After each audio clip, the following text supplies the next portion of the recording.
Hello friends, എല്ലാവർക്കും good morning. അപ്പോൾ ഇന്നത്തെ ഒരു സൂപ്പർ ഹിറ്റ് വിശേഷത്തിലേക്ക് എല്ലാവർക്കും സ്വാഗതം.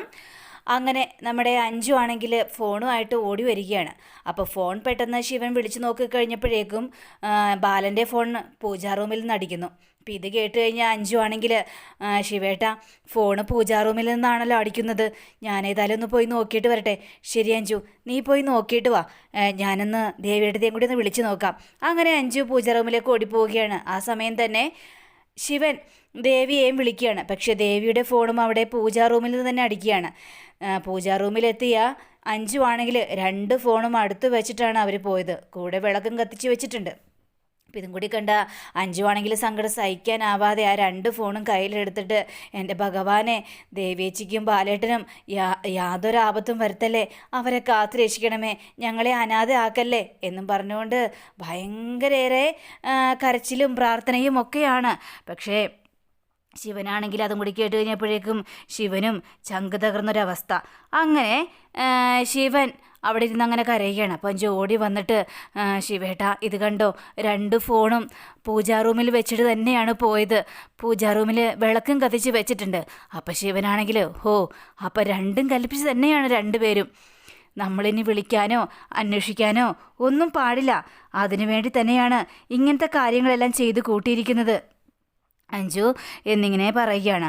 അപ്പോൾ ഇത് കേട്ട് കഴിഞ്ഞപ്പോഴേക്കും അഞ്ജുനാണെങ്കിലും സങ്കടം സഹിക്കുക. ഇനി എന്ത് ചെയ്യും ശിവേട്ട, നമ്മളിനി എന്ത് ചെയ്യും?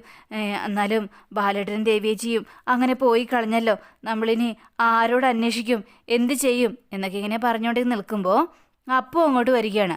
അപ്പോൾ അപ്പോൾ അങ്ങോട്ട് വന്നു കഴിഞ്ഞപ്പോഴേക്കും അപ്പോൾ ചായയും കൊണ്ടാണ് വന്നിരിക്കുന്നത്. ഇപ്പോൾ 2 പേരെ നോക്കി കഴിഞ്ഞപ്പോഴേക്കും 2 പേരുടെയും കണ്ണുകളൊക്കെ നിറഞ്ഞിരിക്കുകയാണ്. അപ്പോൾ എന്ത് പറ്റി, എന്താ പറ്റിയത്? നിങ്ങളെന്തിനും മുഖം വല്ലാതെ വിഷമിച്ചിരിക്കുന്നത്? എന്താണെന്ന് വെച്ചാൽ കാര്യം തുറന്നു പറ. അങ്ങനെ ശിവനാണെങ്കിൽ അപ്പുവിൻ്റെ കയ്യിലേക്ക് ആ ഒരു ലെറ്റർ എടുത്ത് കൊടുക്കുകയാണ്. എന്താ ശിവ ഇത്, എന്താ ഇത്? അപ്പോൾ എടുത്തി ആദ്യതൊന്ന് വായിച്ചു നോക്ക്. അങ്ങനെ അപ്പോൾ ആ കയ്യിലെ ഗ്ലാസ് അവിടെ വെച്ചിട്ട് ആ ലെറ്റർ അങ്ങോട്ട് വായിച്ച് നോക്കിയാണ്. ലെറ്റർ വായിച്ച് നോക്കിയതും അപ്പോൾ ഇരുന്ന് കരച്ചിൽ. കാരണം അതിലെ വാക്കുകൾ അങ്ങനെയാണല്ലോ. അപ്പോൾ ഇവരിരുന്ന് ഭയങ്കര കരയാണ് കണ്ടു കഴിഞ്ഞപ്പോഴേക്കും ഹരി അങ്ങോട്ട് വരികയാണ്. അപ്പോൾ ഹരി ചോദിക്കുകയാണ്, എന്താ പറ്റിയത്, നീ എന്തിനിങ്ങനെ കരയുന്നത്? ഹരി, നീ ഇത് നോക്കി ഹരി എന്നും പറഞ്ഞുകൊണ്ട് ഹരിയുടെ കയ്യിലേക്കും എടുത്തു കൊടുക്കുകയാണ്. അങ്ങനെ ഹരി അത് വായിച്ചു നോക്കി കഴിഞ്ഞപ്പോഴേക്കും ഹരിക്കത് വിശ്വസിക്കാനായിട്ട് പറ്റില്ല. അത് വായിച്ചു നോക്കിയതും നേരെ ഹരി അപ്പുവിൻ്റെ നേരെ ചാടിക്കരുത്ത് സംസാരിക്കുകയാണ്. നിനക്ക് സമാധാനമായല്ലോ അപ്പു, നിനക്ക് ശരിക്കും സമാധാനമായല്ലോ?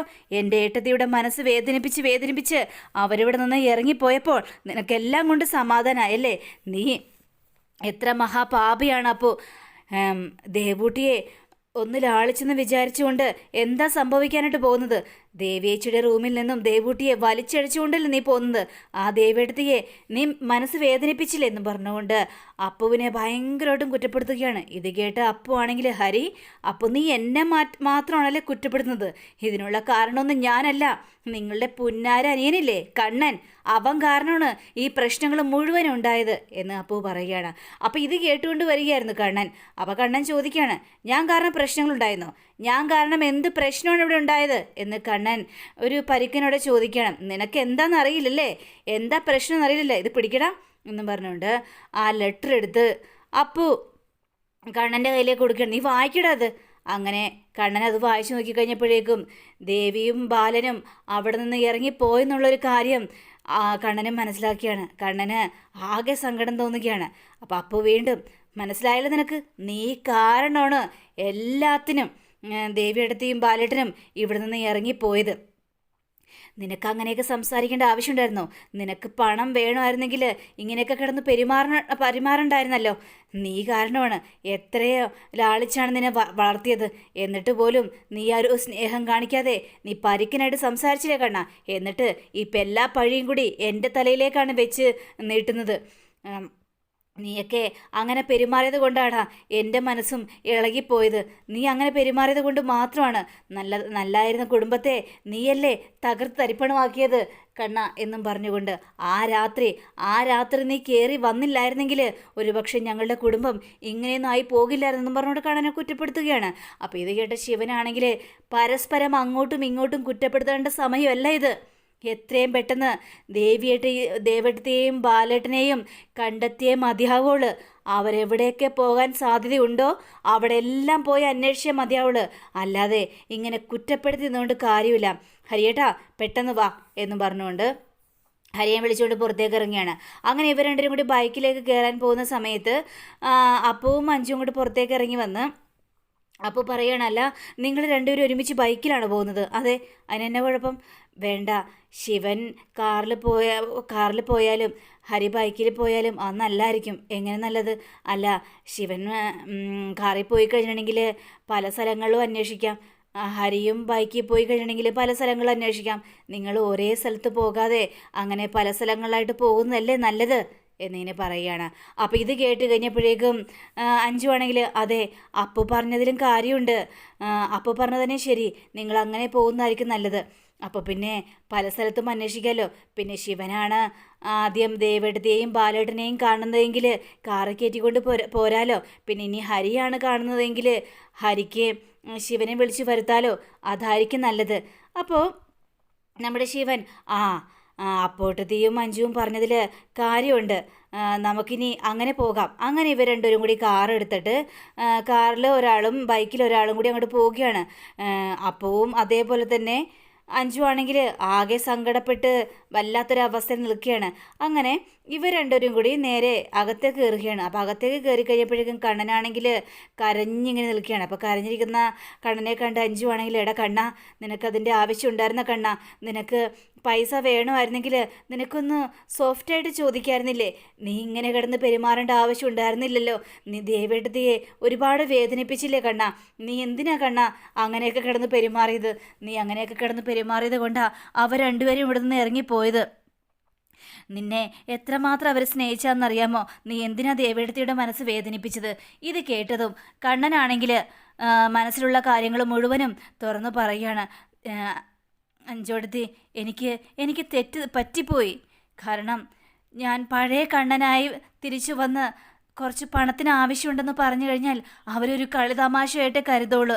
അവരെനിക്ക് പണം തരില്ല എന്നെനിക്ക് തോന്നി. അതുകൊണ്ടാണ് കുറച്ച് പരുക്കനായിട്ട് അഭിനയിക്കാമെന്ന് ഞാൻ വിചാരിച്ചത്. പക്ഷേ ഇങ്ങനെയൊക്കെ സംഭവിക്കുമെന്ന് ഞാൻ സ്വപ്നത്തിൽ പോലും വിചാരത്തിൽ കുഞ്ഞെടുത്തി. അപ്പം അപ്പു ആണെങ്കിൽ നീ അങ്ങനെയൊക്കെ പെരുമാറിയത് കൊണ്ടിട്ടാണ് അവരുടെ മനസ്സ് വേദനിച്ച് ഇവിടെ നിന്ന് ഇറങ്ങിപ്പോയത്. പ്രസവിക്കാൻ ദേവേടത്തിക്ക് കഴിഞ്ഞില്ല. പക്ഷേ നിങ്ങളെ മൂന്ന് പേരെയും വളർത്തിയാണ് ആ വേദന ദേവിയെടുത്തി മറച്ചു വെച്ചിരുന്നത്. പിന്നെ കണ്ണ, നിന്നെയാണ് കൂടുതൽ സ്നേഹിച്ചത്. നിന്നെ താലോലിച്ചാണ് ദേവിയെടുത്തി വളർത്തിയത്. ആ ദേവിയെടുത്തിയുടെ മനസ്സാണ് നീ വേദനിപ്പിച്ചത് കണ്ണ എന്നും പറയുകയാണ്. കുഞ്ഞെടുത്തി, ഇങ്ങനെ എന്നെ കുറ്റപ്പെടുത്തല്ലേ. ഞാൻ പറഞ്ഞല്ലോ, എനിക്ക് തെറ്റുപറ്റിപ്പോയി. ഞാൻ എല്ലാത്തിനും മാപ്പ് പറയാണ്. എൻ്റെ ദേവേച്ചിയും ബാലേട്ടനും ഇവിടെ നിന്ന് ഇറങ്ങിപ്പോകുമെന്ന് ഞാൻ സ്വപ്നത്തിൽ പോലും കരുതിയില്ല. അപ്പോൾ ആണെങ്കിൽ നിനക്കപ്പോൾ നേരത്തെ പറയായിരുന്നില്ലേ? നിനക്ക് ഉള്ള സത്യങ്ങൾ മുഴുവനും തുറന്നു പറയായിരുന്നില്ലേ?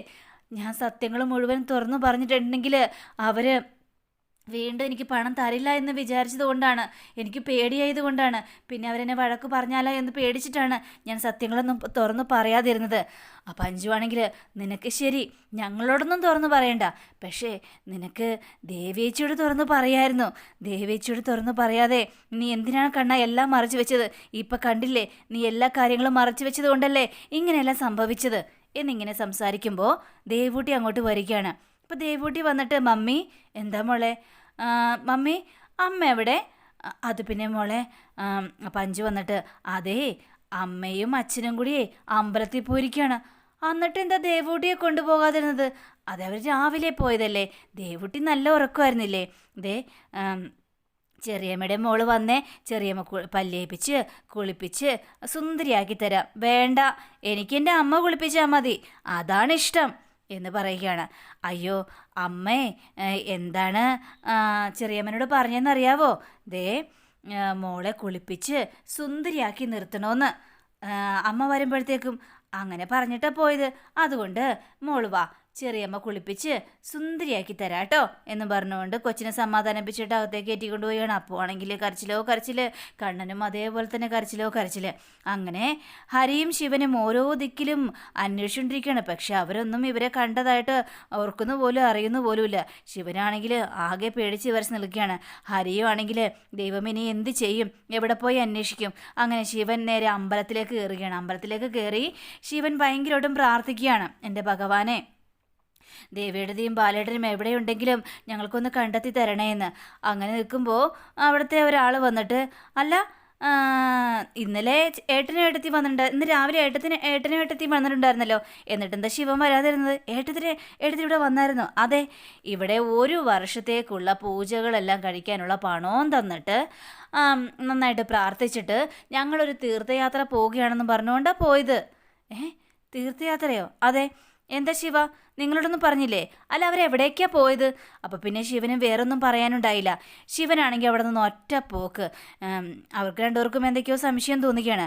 അങ്ങനെ നമ്മുടെ ശിവൻ ഹരിയെ വിളിച്ചു വരുത്തുകയാണ്. അപ്പം ഹരിയോട് കാര്യങ്ങളെല്ലാം പറയുകയാണ്. ദൈവം ഇനി എന്ത് ചെയ്യും ശിവ, ഇനി എങ്ങനെ നമ്മൾ കാര്യങ്ങളെല്ലാം മുന്നോട്ട് കൊണ്ടുപോകും, ആലോചിച്ചിട്ട് ഒരെത്തും പിടിയും കിട്ടുന്നില്ലല്ലോ ശിവ എന്നും പറയുകയാണ്. എന്ത് ചെയ്യാനാണ്, നമുക്ക് ഏതായാലും ശങ്കരമാമനെ വിവരം അറിയിക്കണം. ശങ്കരമാമനെ വിവരം അറിയിച്ചില്ലെങ്കിൽ ആകെ ശരിയാവില്ല ഹരിയേട്ടാ. എങ്കിൽ വാ, നമുക്ക് ഉടനെ തന്നെ അങ്ങോട്ട് പോവാം. വേണ്ട, അങ്ങോട്ട് പോകണ്ട, അവിടെ അമ്മായി ഉണ്ടാവും. അമ്മായി കാര്യങ്ങളെല്ലാം അറിയണ്ട, പക്ഷേ ശങ്കരമാമനെ വിളിക്കണം, വിളിച്ച് കാര്യങ്ങളെല്ലാം പറയണം. അങ്ങനെ അവർ ശങ്കരമാമനെ വിളിക്കുകയാണ്. ശങ്കരമാമനോട് കാര്യങ്ങളെല്ലാം പറയുകയാണ്. ഇത് കേട്ട ശങ്കരമാമനാണെങ്കിൽ ആകെ തകർന്നു പോയൊരവസ്ഥ. എനിക്കറിയായിരുന്നു, ബാലനും ദേവിയും വല്ലാത്തൊരവസ്ഥയിലായിരുന്നു. അതേപോലുള്ള വേദനകളല്ലേ ദേവിക്കും ബാലനും അനുഭവിക്കേണ്ടി വന്നത്. കണ്ണൻ്റെ ഒരു കാര്യം തന്നെ ആലോചിച്ച് നോക്ക്, അവൻ എത്ര പരുഷമായിട്ടാണ് അവരോട് സംസാരിച്ചത്, സ്വത്തുക്കളെല്ലാം ആവശ്യപ്പെട്ട്. അപ്പോൾ പിന്നെ ഇതല്ലാതെ അവരെന്ത് ചെയ്യും? മനസ്സ് നൊന്ത് തന്നെയാണ് അവർ പോയിരിക്കുന്നത്. പിന്നെ അപ്പുവിൻ്റെ കാര്യത്തിലാണെങ്കിലും അപ്പുവും അത്രയ്ക്കും പരുഷമായിട്ട് ദേവിയോടും ബാലനോടും സംസാരിക്കണ്ടായിരുന്നു. പിന്നെ അവരെങ്ങോട്ടാണ് പോയത്, എന്ത് പോയതൊന്നും എനിക്കറിയില്ല. അവരെന്നെ വിളിച്ചിട്ടുമില്ല, അവരെന്നോട് പറഞ്ഞിട്ടുമില്ല.